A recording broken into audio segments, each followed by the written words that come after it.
What's happening, folks? This is Pete with Backdraft. Just coming at you for the long-term ride review on the Thruxton R. We have approximately 1,000 miles plus on the bike now, so this is our 1,000 mile review. 1,000 miles is a pretty good amount of time to be able to see what you think of the bike and point out some of the pros, but also some of the flaws that don't immediately surface because you're dealing with the honeymoon period. You know, you got a new bike, you want to feel good about the decision, so everything is awesome.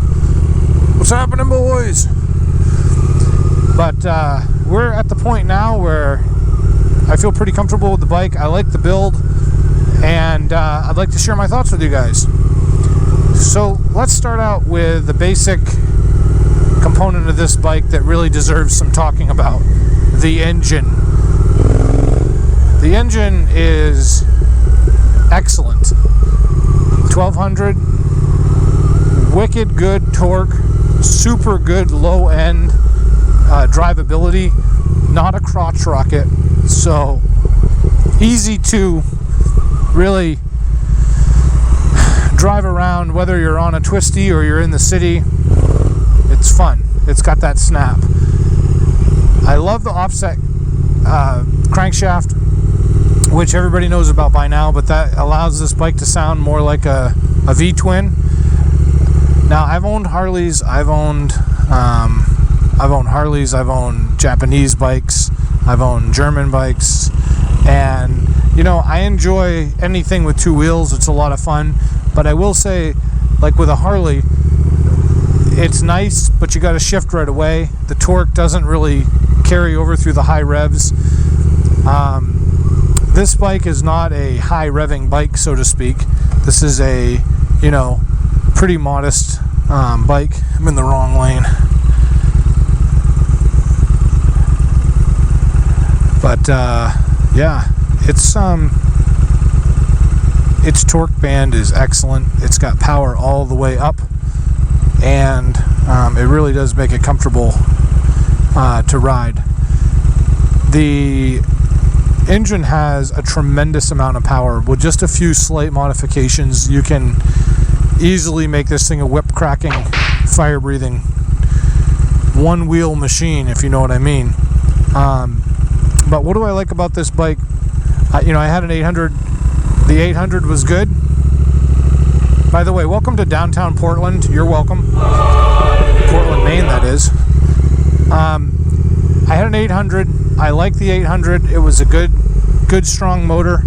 I had it in a scrambler version, so it was similar offset crank situation, and it was a lot of fun. This motor is twice what that motor was, not only as far as power goes, but gas mileage. And you might say, gas mileage, why does MPGs have anything to do with it? Well, I'll tell you the reason why. With a smaller tank on a bike, when you get better gas mileage, you can go a lot further. And being in northern New England, there isn't gas stations everywhere when you're riding, so you do have to plan your trips according. This bike, fully fueled and driving around like a normal person, you can push easily 150 to 175 miles per tank. So the range is up there. I've been averaging about 50 miles a gallon as opposed to 26 or so with the last bike, the 800 air-cooled.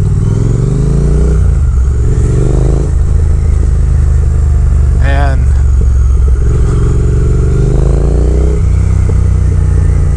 the fact that this bike snaps right off the line, got great mileage, it sounds like a dream. It just makes it a wonderful, different engine. I really think Triumph hit it out of the park. You can definitely tell they spent some time with the engineering on this. Second off, I really do like the suspension on this bike. The suspension, the front shows are very adjustable, and the rear Öhlins coilovers are also very nice. They do a good job at handling. But I will say, in really rough environments, again, the roads up here aren't always the greatest. We do you do spend a little bit of time wishing that it was a little bit more plush. So before haters start hating, let me just say this. I've test driven almost every one of Triumph's bikes, and I have a lot of reviews on them on my channel, and there's always a compromise between handling and comfort. And so I think with this setup, this is more geared towards the track and smoother roads, whereas if you just try a normal Thruxton, they're a little bit more plushier, but then you lose some of the handling. So again, it's a little give and take, you know that. This is not a track bike right out of the box. You may have to do, you know, some tweaking on the suspension and then ride it on the track, but it is good enough to drive over a lot of the stuff that you run into on bumpy roads. But if you hit a set of railroad tracks and you're not paying attention, you'll get some bobble in the handlebars and you could dump the bike. So that's a pro and a con right there. Hopefully you don't think I'm bashing too much or over gushing.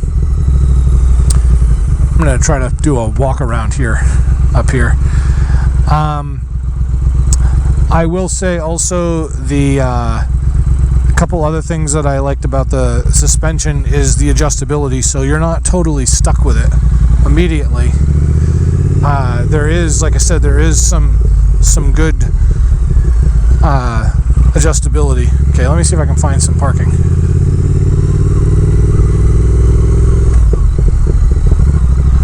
I like it back here. It's a nice little spot.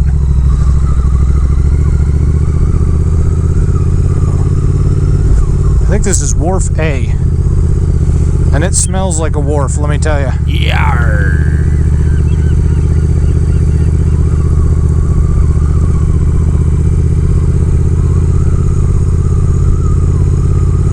Hey, Shababa, get some lobsters.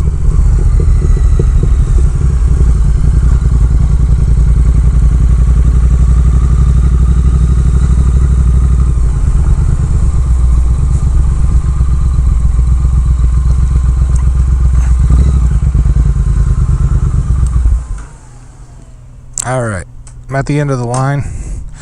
Let me just jump off of here. We'll do a quick walk around. First off, I want to show you the water. This is beautiful, isn't it?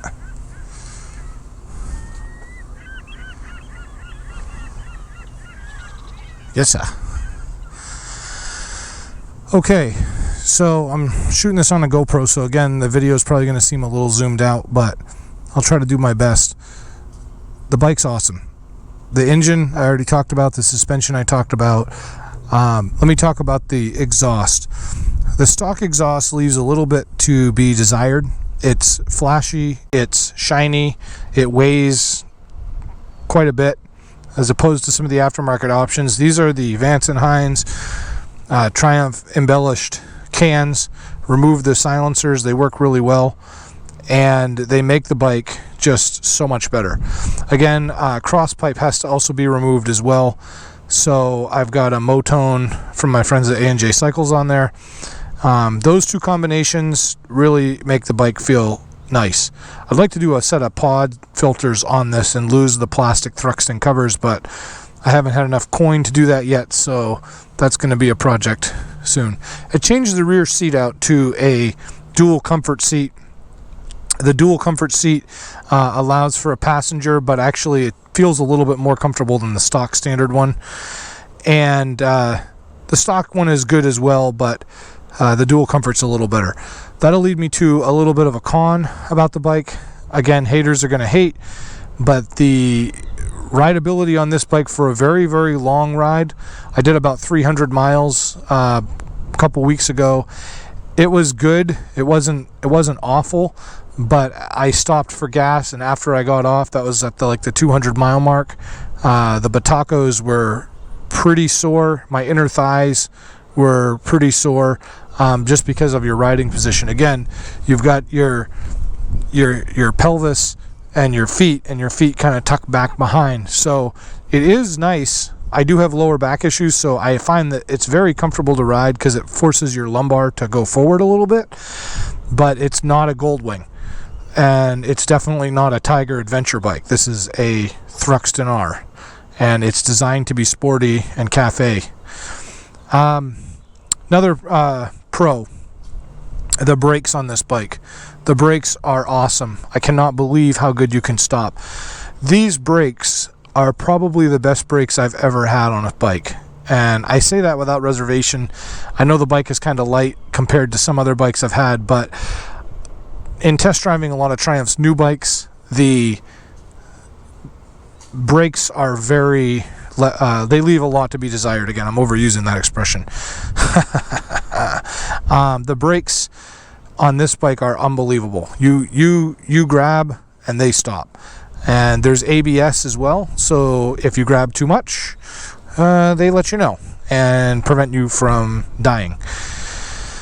I really do like the retro look.